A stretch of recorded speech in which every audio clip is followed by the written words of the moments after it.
Bienvenido, bienvenida a Matempática. En esta cápsula vamos a reconocer las características de un cuerpo geométrico que se llama cono.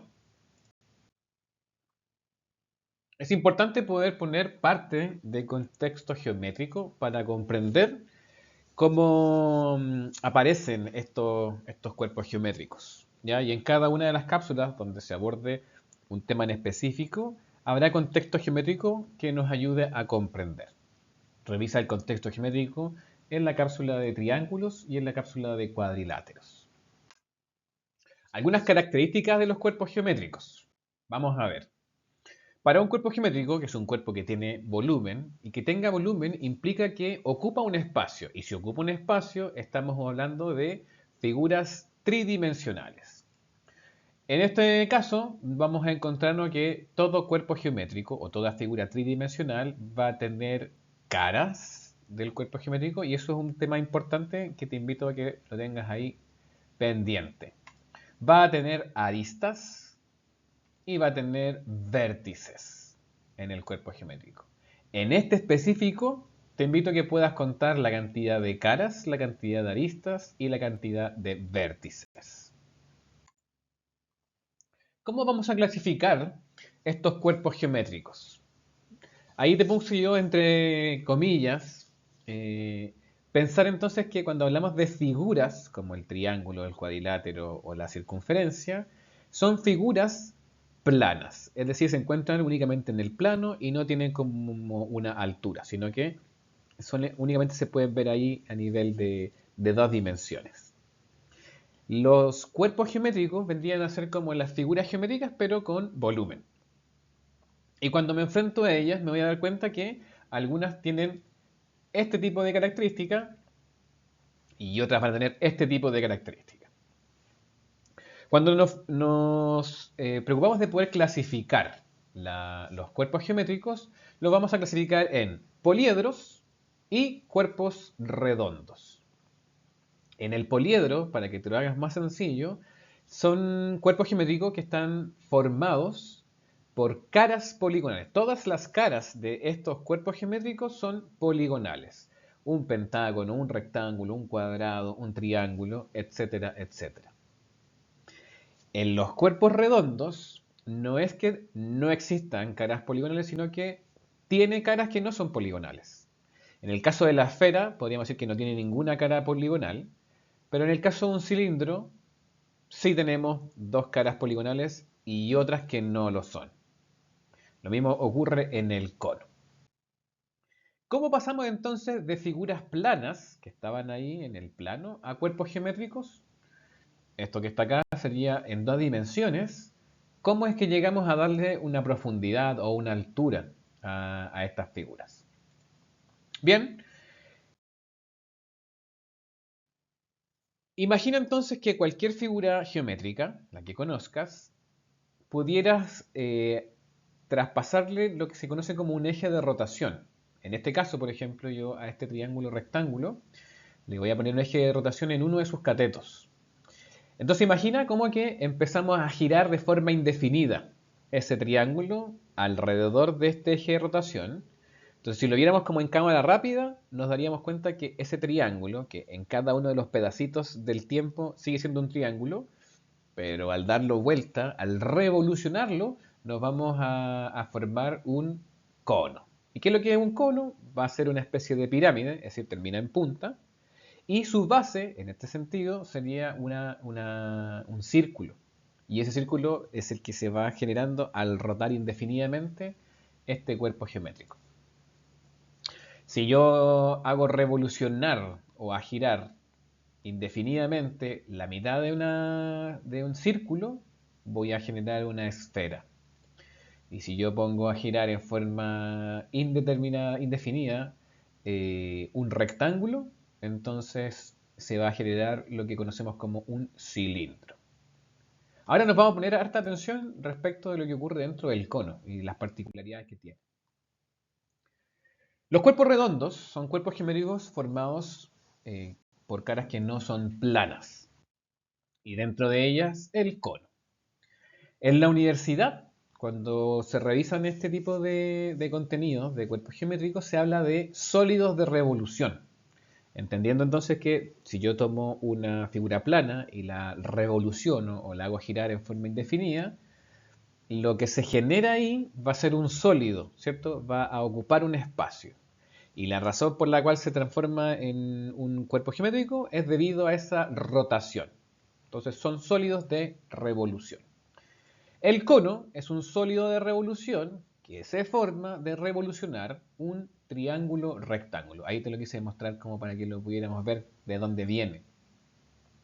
Este cono va a tener una base circular y lo otro que acompaña al cono todavía no lo podemos definir tan claramente, ¿sí? Solamente decirte que esa parte que está arriba se le conoce como el manto en el cono.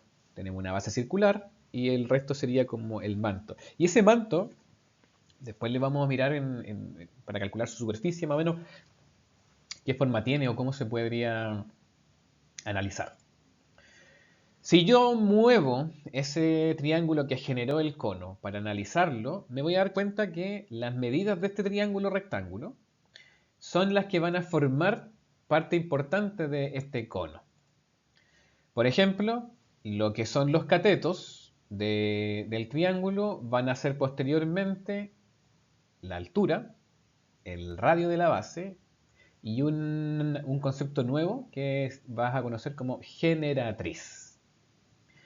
Es importante comprender que para estos ejercicios una herramienta utilizada comúnmente es el teorema de Pitágoras, porque el triángulo que forma un cono es un triángulo rectángulo. Por lo tanto, si te faltara alguno de los tres valores, si te dan los catetos, podrías conocer la hipotenusa, si te dan la hipotenusa y un cateto, podrías conocer el otro. ¿Ya? Harto ojo con eso. Entonces, el cateto que hace de altura, ¿cierto? Es la altura del cono. El cateto que hace de base va a ser el radio del cono. Y esta línea que en el triángulo sería la hipotenusa, al dar muchas vueltas dentro del cono, esa distancia entre la punta y algún punto de la base va a ser conocido como la generatriz. ¿Cómo calculo entonces la superficie de un cono? ¿Cómo calculo su volumen? Fíjate que si yo desarmo el cono, me voy a encontrar con que lo plano, lo que yo pudiera llevar al plano, que es calcular superficie, sería la base, que es un círculo de radio R, y luego, si yo tuviera la capacidad de desarmar ese manto, me quedaría una parte de un círculo. La distancia de esas partes del círculo se llama generatriz, la distancia del centro hasta la circunferencia se llama radio. Entonces, si yo puedo calcular el área del círculo de la base más el área del manto, estoy listo para poder encontrar la superficie del cono.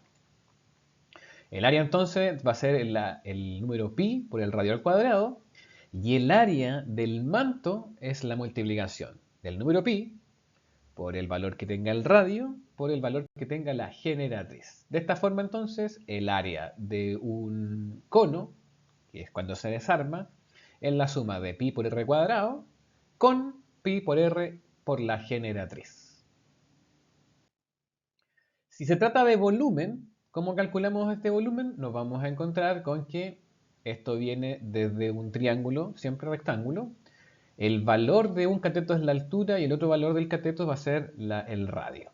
Por lo tanto, el volumen de un cono es la multiplicación de la altura que tenga este cono por el área de la base, que sería el número pi por el radio al cuadrado. Y a todo eso le vamos a dividir por 3. Y ese número 3 es de alguna forma el modelo matemático que nos va a ir indicando cómo se va achatando esa porción de volumen hacia la punta. ¿Ya? Dato anecdótico o random es que para efectos del volumen de un cilindro es la misma fórmula pero no se divide por 3. ¿Sí? No va llegando hacia un punto únicamente, sino que se considera toda esa columna.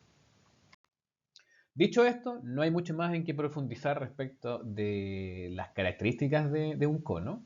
solamente invitarte a ver como algunas posibles maneras de que se pregunta esto. Entonces, esta actividad, como de costumbre, te la voy a nombrar, te voy a decir los datos y te voy a dar un espacio para que puedas detener el video y poder practicar tú.